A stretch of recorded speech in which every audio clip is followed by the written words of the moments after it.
On today's episode, Liz and I talk with the one and only Matt Townsend. Dr. Matt shares his acronym S.T.A.R.V.E.D and explains why meeting these 7 basic needs are vital for healthy relationships. Over the last few decades, Matt has dedicated his life to the study of communication and interpersonal relationships. Matt worked as a lead presenter for the industry leader Franklin Covey for many years. About 20 years ago, he founded the Townsend Relationship Center, where he has been able to share his expertise on relationships, communication, anxiety, and conflict resolution with thousands of clients, ranging from individuals, married couples, and parents, to large corporations such as CNN, Cox Communications, and Lockheed Martin.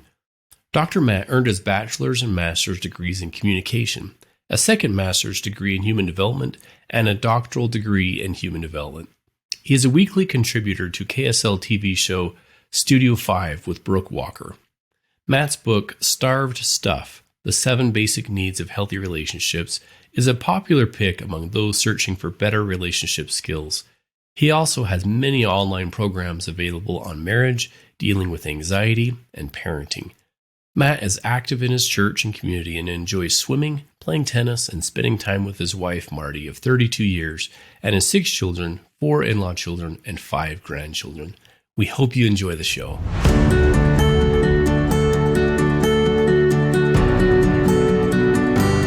Hey friends, welcome to another episode of the Stronger Marriage Connection. I'm Dr. Dave here at USU alongside Dr. Liz Hale, our clinical psychologist.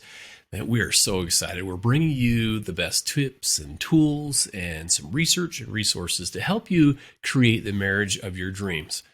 Okay, Liz, I'm super excited about our guest today. Me too. He's one of the most popular speakers I know when it comes to marriage. He does all these trainings and coaching. So much that Matt does. He's an incredible, presenter. He's an author, which we'll talk about some principles from one of his books. He also appears regularly on Studio 5 alongside, right? Maybe not alongside, but with Studio 5, just like Dr. Liz Hale does here.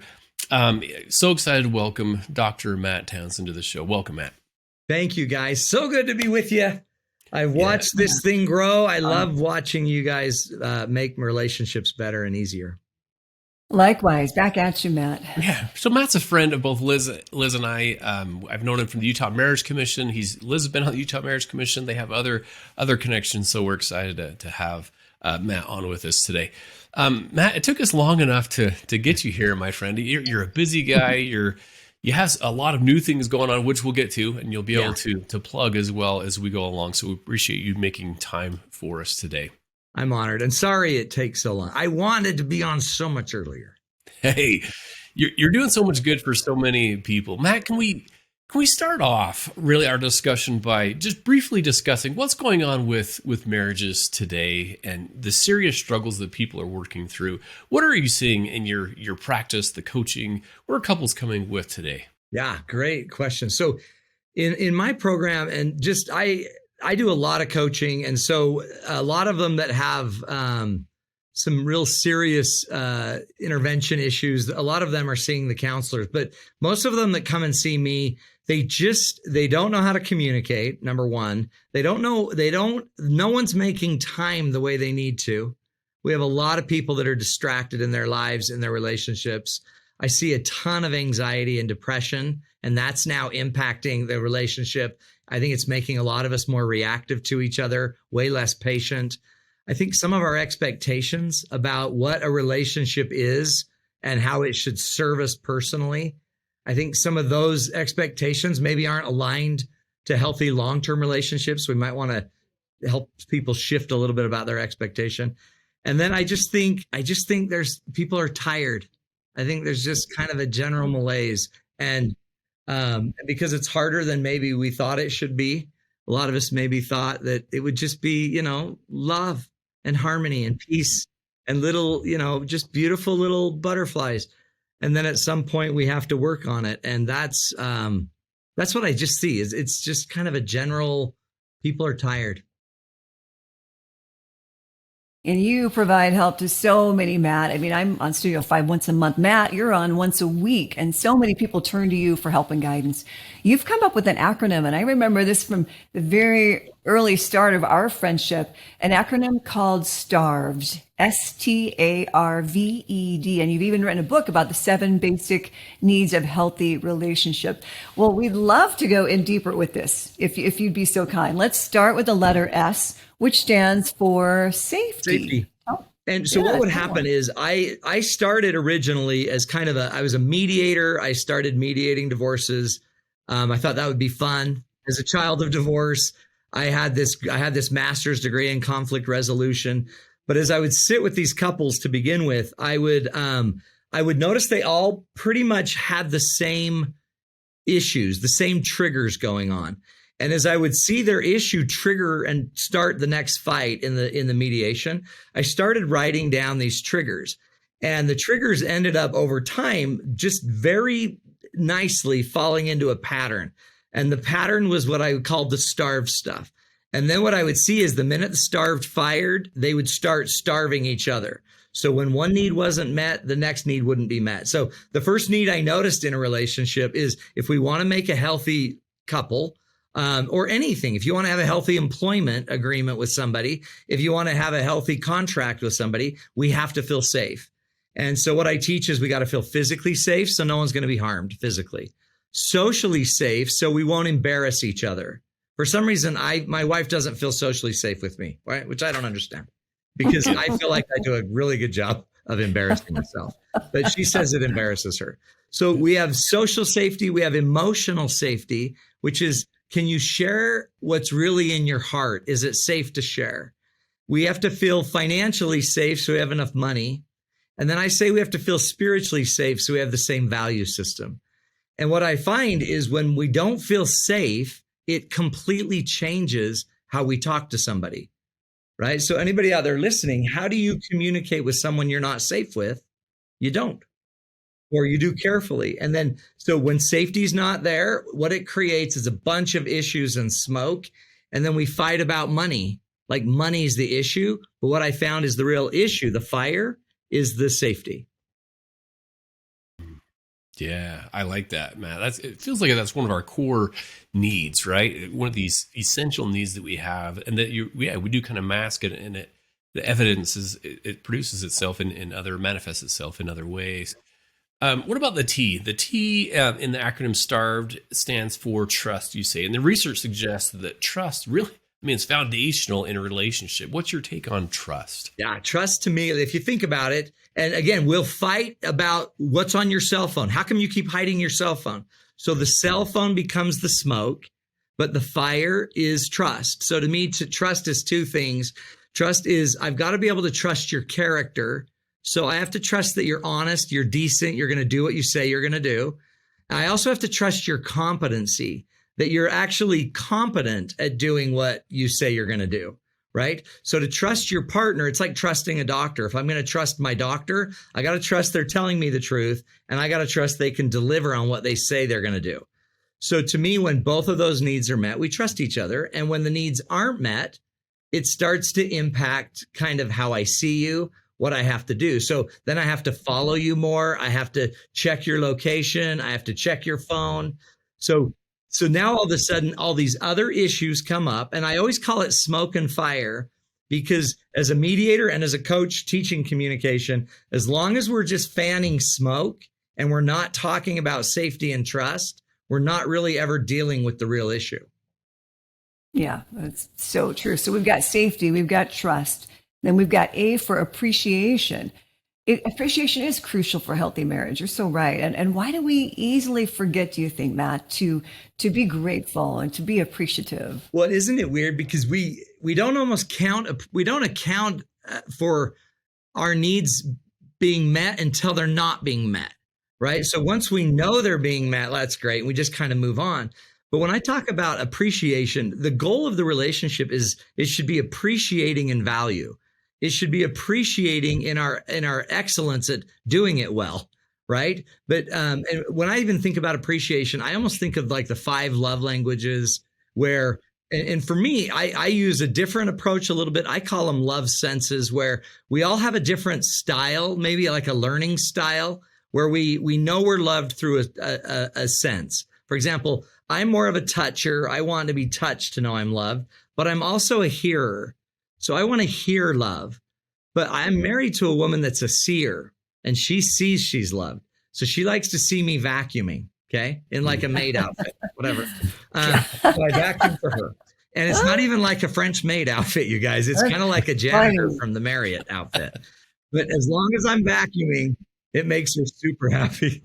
And so, but what I notice is when we're both trying to be appreciative of what we've been given, seeing the good that's been given, instead of just always hoping for what we want, we actually have to go out. C.S. Lewis used to teach that you want to count the given good, right? Count the thing that's actually there instead of hoping for what you hope to get. And so what I try to really push on is, we've got to try to understand our partner's style and needs. And then we got to work really hard to appreciate them enough that we're meeting those needs their way. And then they need to account for it and notice it's happening. And when I see safety and trust and we feel appreciated, we're no longer fighting about who did the dishes. We're no longer fighting about who initiated sex. We don't fight about those things because we feel appreciated.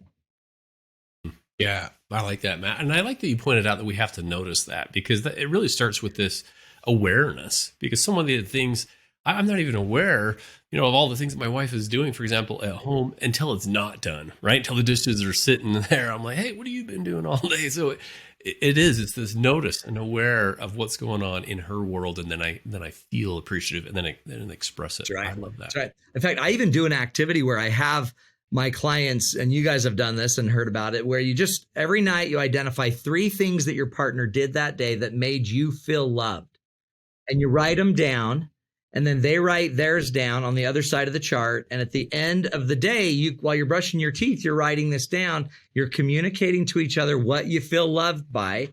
And over a week or 2 or 3, you end up getting quite a few, 42 a week, examples of where you feel loved in the relationship. That's how you start to really take an accounting of how appreciated you are. Yeah. I love that. And that leads to the next letter, and that is R. R is, you say, stands for respect. And I agree that this one is absolutely essential. What's your take on respect? So I love this idea of respect because not only did Tina Turner have it right? But you gotta feel like in the word respect is the word spect, like spectacle, something you could see. So do you see that they revere you? Do you see a reverence for you? Do they listen to your opinion? Or do they immediately dismiss your opinion? Do they do something with your with you being fully informed?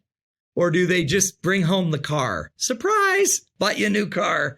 Do you feel like they respect you? And why I see this matters, there's a really strong pattern that I've seen in my own clients, and I know it's in the literature in marriage and family, where a lot of times one partner will feel fear, they feel unsafe, and when they're unsafe, they're going to say something.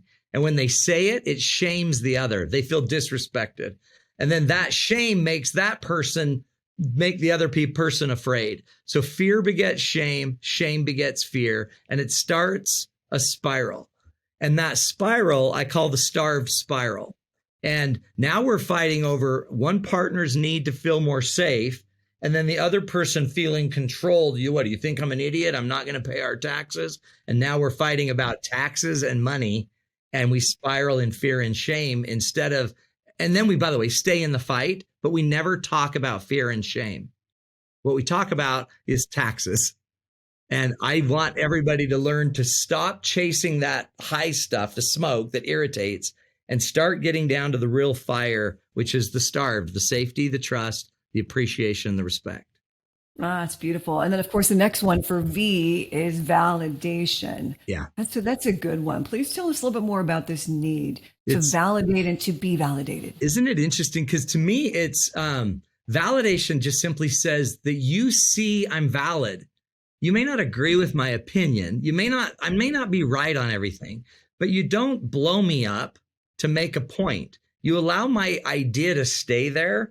And then again, you don't even have to agree with it. The perfect example where I saw this was I was consulting with DuPont at a plant in Biloxi, Mississippi. And I don't know if you guys have ever been to Biloxi, but it's pretty muggy. It's a muggy place. And it was like August. And I'm from Utah, right? The desert. And so when I walk out of this plant, I have never felt more humidity in my life. And I'm just like, oh, this is so muggy. And a guy behind me looks at me, rolls his eyes, and he says, this is nothing. Try Vietnam. Okay. And I'm like, I'm okay. I'm okay. I don't want to go to Vietnam. But he was so invalidating of what I was feeling. And I didn't need him to agree with me. But all he had to do was get a little more curious as to why it was bothering me. And if he had stepped into it, he would have said, now, oh yeah, you're not from Biloxi, are you? And I would have said, nope. And he said, where are you from? Now that curiosity can start to hear my story. I'm from Utah. And then you know what they're going to ask. And how many wives do you have? And I'm just the one, but it feels like a lot. But once they go there, then he's like, no, that's a desert, right? Yeah. Oh yeah, no wonder you're dying. Yeah. Guess what kills a Biloxi boy? What? Vietnam. Did you go to Vietnam? Now we can both be valid in the story. We both know more about each other and we can go forward in validity. Instead of what we tend to do is when I don't like what you're saying or I don't like where you're coming from, a lot of times we drown that idea. And I think I need to drown the idea to win instead of allowing the ideas to just be in the space together. Validation. We'll be right back after this brief message.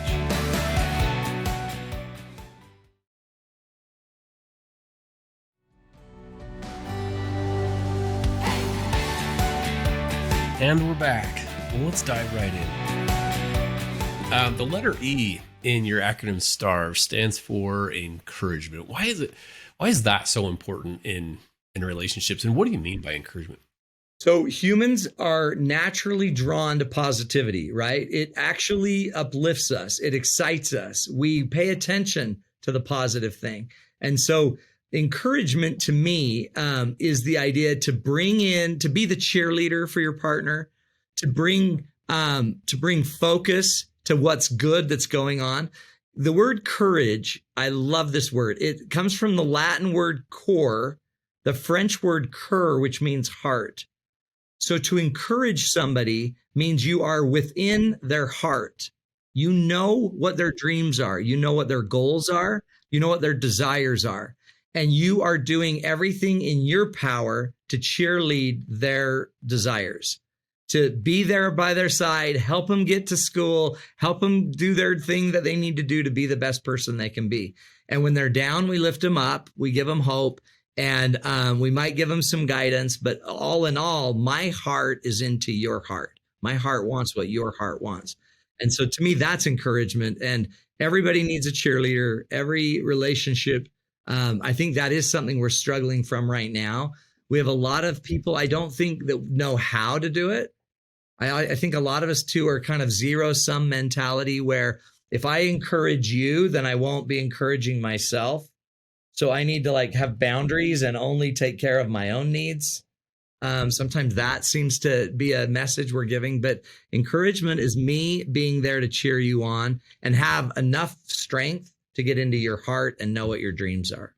It's beautiful. So this S.T.A.R.V.E.D is not just for marriages. It's for every relationship. Did I get that right? Yeah, totally. Because I learned this in the corporate world. I worked in Franklin Covey for years, and I learned it with companies. But the thing is, those are human needs, right? They might be operationalized in an organization or a community, but everybody needs safety. Every community needs trust. Every team needs appreciation. Every boss needs to feel respect. Every employee needs respect. We all want validation. We all want encouragement. Yeah, we sure do. You know, the one story I tell often, Matt, it was from you. I always give you credit. And you said something about, so let's say my daughter loves Barbie dolls. I've got to find a way to love those Barbie dolls. Those Barbie dolls have got to be as important to me as that little girl is to me. That's right. And once you elevate it, you elevate the activity to the importance of the relationship, right? And that, if you think about it, that's respect. That's also validation. That's encouragement. I really believe. What did you say? My heart has got to be part of your heart? What Yeah, was that? I've got to be able. So encourage would mean within your heart. I've got to be willing to get into your heart and know your dreams. And tell me, how many parents do you know that struggle to find out what their kids want to become because they're too busy trying to get them to be what they need them to become? What they want them to be. Yeah. And then that doesn't feel encouraging. That just feels couraging. That's just parents being courageous with their kids. But what people want is that you're encouraging. You're in my heart. And then you're using your abilities as my parent to help me be successful. Ah, wonderful. So with S.T.A.R.V.E.D, we've got safety, trust, appreciation, respect, validation, encouragement, and now the D is dedication. Such an important component of healthy relationships. How many times have you heard somebody say, you love your phone more than me? And then we fight about the phone. Or, well, you love golf more than me. That is a need of dedication. The person's not feeling someone's dedicated to them, right? And that lack of dedication makes it so there's this thing in communication theory that's called logical force. Logical force says, if I don't feel safe, trusted, appreciated, respected, validated, encouraged, and if I don't feel you're dedicated to me, then I am justified. It is logical for me to not like you. It is logical for me to fight against you. It is logical for me to play against you. It's called logical force. So logical force is the energy that's to do something logical, even though it's against our morals. So that's why I can treat you poorly, because you treated me poorly first. So it's only fair that I treat you poorly. But once we do something out of logical force, I start starving you, not because I believe in starving you, because all the S.T.A.R.V.E.D needs are pretty much aligned to most of our values. Most human values believe in those needs. So the only reason I'm not doing that for you is either I don't know how, my ignorance, or I'm not going to because you don't feed me. You starve me, then I'm justified to starve you. And then that perpetuates this spiral again. And the hard part about it is starved people starve people. But if you ask people why, and why don't you just stop it? What their answer is, well, and then what? Just keep feeding them? Just keep feeding that person?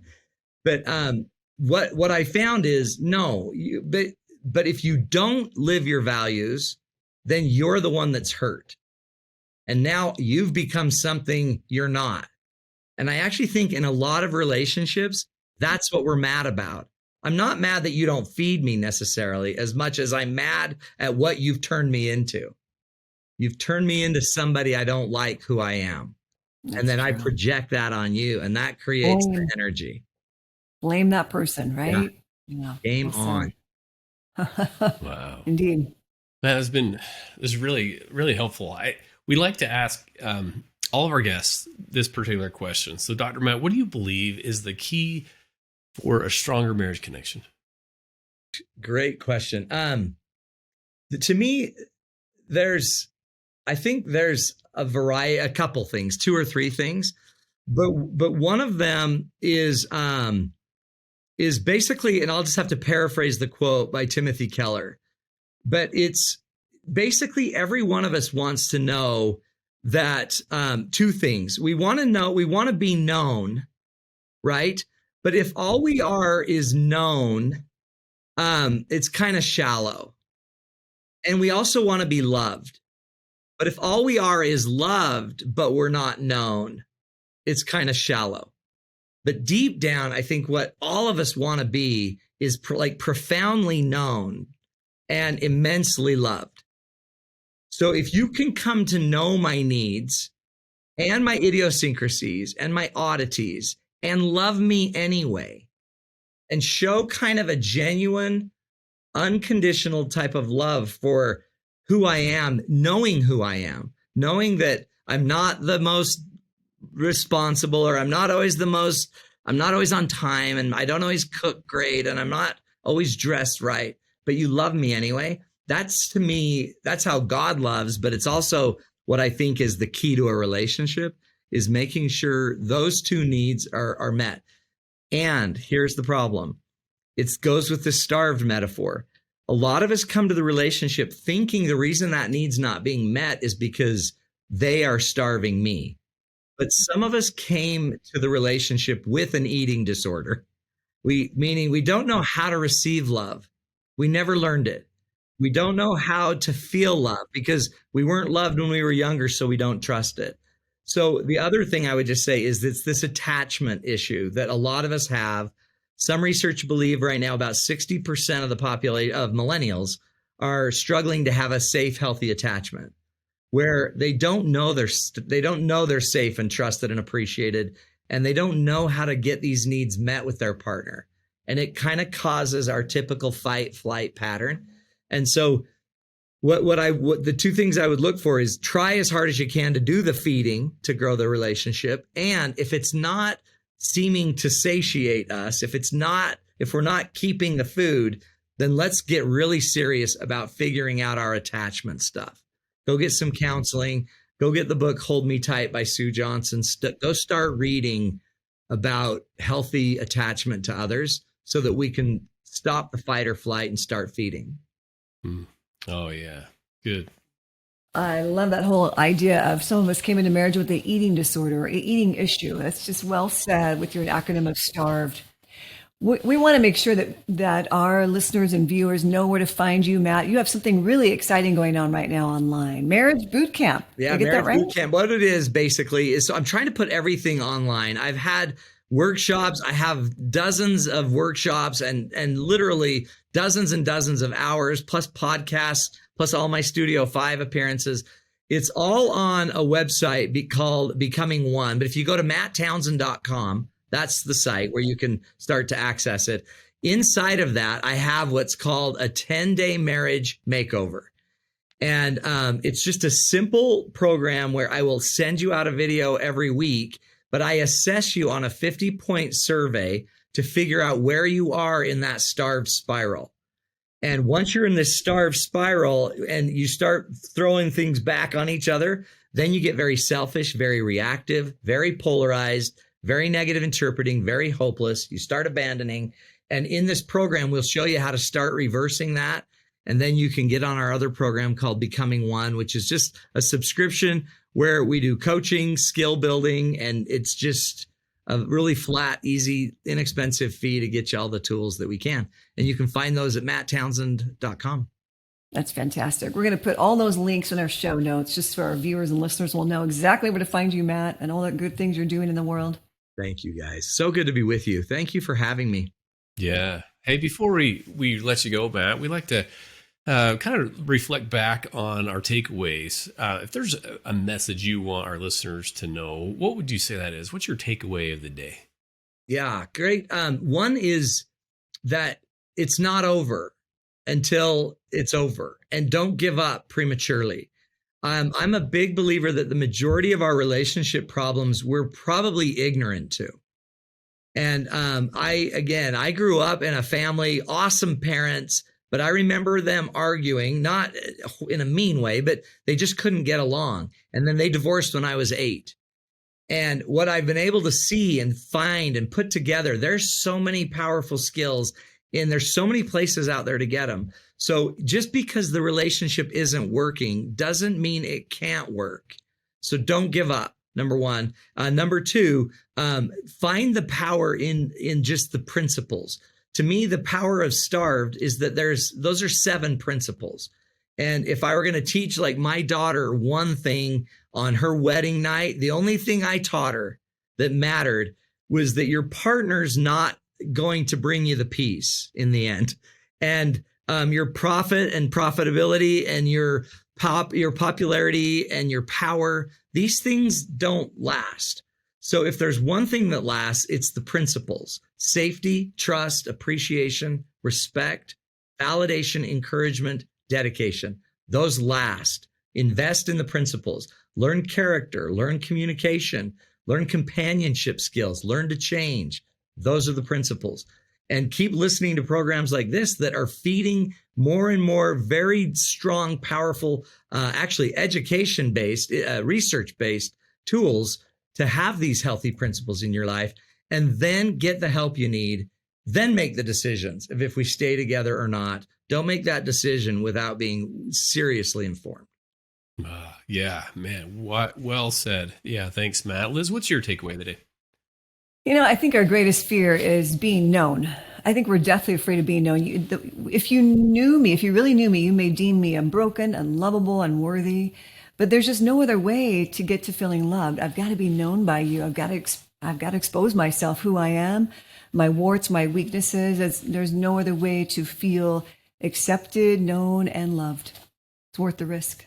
Yeah. What about you, Dave? Takeaway? Yeah, Matt, I love your insights. I haven't heard the one on encourage. I really like that. That being able to courage to get into someone's heart, to truly understand them. I love that take, that because when that understanding comes, then it opens up my heart to compassion, and I can see you. I see you differently because I see your soul, that intimacy into me. You see, I see truly you and who you are. So I love that. I appreciate that insight. So good, you guys. Great insights.